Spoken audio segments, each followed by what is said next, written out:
Okay, so I figured I would start another little video series sort of thing. Everybody's kind of got, their tool specials that they do, like Tool K, and I can't remember what he calls his, but when he brings in the mystery tools and everybody tries to figure out what they are, I figured I would do something like old tools, something like that. Anyways, I was out at Century today and I found, what did I find at Century? Ooh, whoa, got those bearings rolling too good. I found this and this. Oh, crap. I'm missing the star of the show. I was going to show a cute little Lionel train that I found. It wasn't old, but it's in the wrong car. It's gone for the moment. Anyways, I found this, and this clamp today at Century.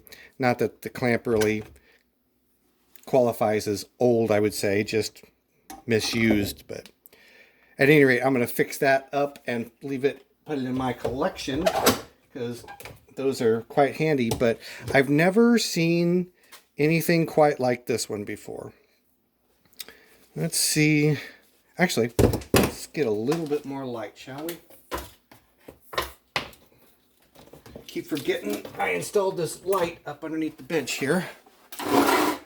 Okay.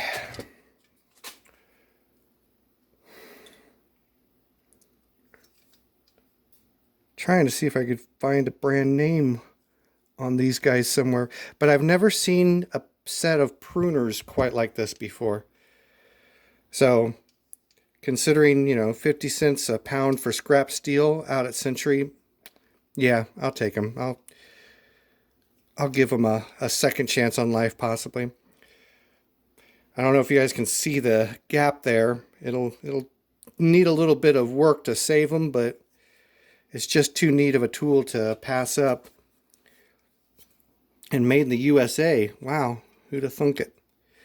See if we can... There we can make out the patent number. Maybe we can figure out who made these things. U.S. patent number 2287-303. Oh, wait a minute. There's a name.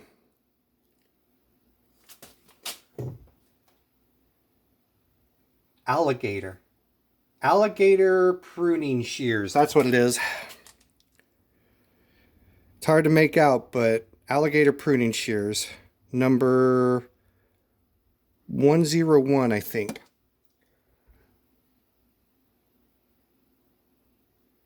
Yep. Anyways, like I said, I've never seen a set of shears quite like this, so I just couldn't bear to see those get pitched. And I was out there, when I was out at Century, I saw this thing was out there discarded. So I figured I would rescue it. It looks like there's a possibility it might still work. I guess I'm not very prepared for this video. I should get me some oil and see if I can oil something with this.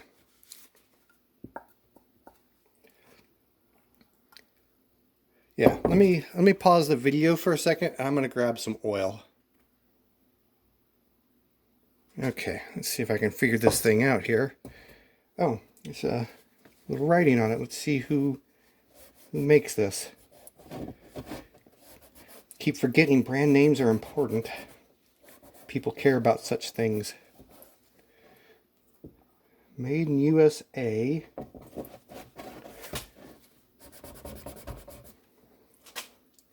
Eagle. Yeah. It says Eagle brand. Oh, it still has some oil in it. All right, I'll put a little more in it.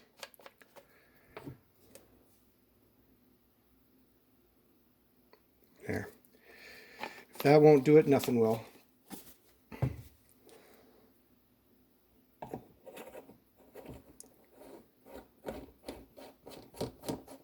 Don't really know what I'll actually use this thing for, but at least I'll have it.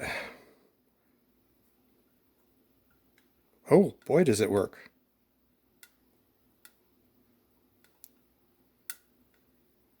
Yeah, now we're talking. Anyways, that kind of leads me into the next thing. I think this is an old furniture dolly sort of thing, or maybe that's not the right way to say it, but it looks like it was made to take a leg from a piece of furniture, assuming that there would be, more than one of these working in tandem. But I think I found this at a garage sale long time ago, and just been kind of sitting around. In fact, I put it into a box and threw it up in the shelves and literally had forgotten about it. But it's really, in comparison to anything you would buy nowadays, it seems like it's really well built. The thing that caught my eye about it, and I don't think there's any way I can show it to you on camera, but instead of these bearings, these being ball bearings around here, these are little round wafers, it looks like. So this would be something that would be pretty easy to replicate. But the swivel casters still move really well with after I put a little bit of oil on them. And even the casters themselves rotate pretty well. So it's a pretty good old piece. It feels like the body of it might be cast iron, possibly. Cast iron, forged, something, I don't know. It's definitely a nice piece. I wonder if I could see a name on it somewhere. That would be nice. Like I said, I'm just not really very well organized for this, so kind of thinking about this stuff on the fly here, but I guess that's not terribly different than any of my other videos. Well, I'm not seeing anything name-wise, but anyways, I just, that was another one of those things I thought was a good thing to pick up from a garage sale, but I wish I knew when. I think it's been possibly years ago now. Here, where did this come? Shoot. This is what appears to be a leather seal, a leather shaft seal, engine seal, whatever you want to call it. It came with one of the machines, I think, but I can't remember which one. I think I've had this for maybe a year or more. Anyways, I've tried looking up online for leather seals, and come to find out it was a thing once upon a time. I've seen on eBay leather seals for some old Jaguars. I've seen leather seals for Dodge Power Wagons. I would have never guessed in a million years that they would have made seals from leather, but I guess it makes perfect sense. It kind of predated our modern gasket material and modern rubbers, so. But it looks like this piece here appears to be a separate piece than this outer body here, and then the leather appears to be wedged between these two pieces. I should have drawn a little diagram of this beforehand, but you can see how some of it is peened over here to hold it in place. So anyways, I thought that one was absolutely fascinating. When I first saw it and figured out what the heck it was, I was like, wow, that's awesome.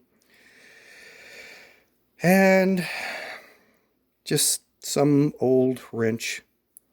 It's just one of those things. It's absolutely useless to me, but I couldn't bear to throw it away. I don't even remember how that came to me, but it's just too cool to let, go into the scrapyard. And I can't remember where this one came from either. This isn't that old or that impressive. It's just a wrench for a gas cylinder, I believe. But with all the different sizes, I suppose it could be handy for something. I just have to put some thought into it. And let's see, one last thing. These guys were out at one of the rental properties. Telephone dry cells. I don't know if they were actually, once upon a time, used for a telephone system of some sort. But these were sitting in a little cabinet just off of the basement. And I think, if I remember right, I think there were some low power, small gauge wires running into this cabinet as well. But I can't remember for sure. I ripped out so much stuff from the house. But I thought that was another cute thing to at least bring back and kind of examine a little bit. Actually, you know what? I think I might even cut one of these things open just to see what's on the inside. But before I do that, let's see if by some miracle there's still any voltage in these things. Seriously doubt it, but you just never know.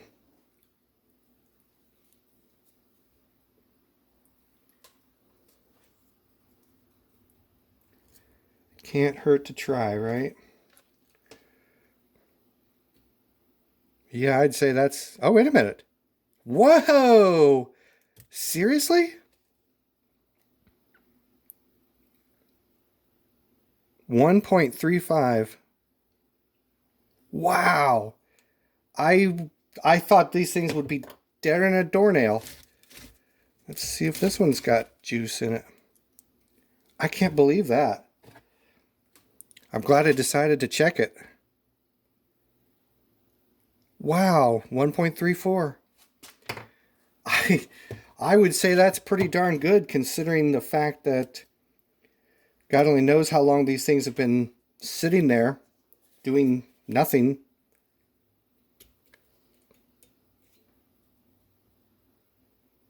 That's amazing. Well, I guess I won't tear one of these guys open. I really thought for sure these things would be dead. I don't know how badly I want to store them in my garage, but I'm tickled to death that I recovered them at least and checked them out. So anyways, I think that will pretty well conclude this video. I think I've taken up more than enough of you guys' time, so hopefully there was one or two things in there that's of interest to like-minded individuals such as myself. So I'll catch up with you guys later.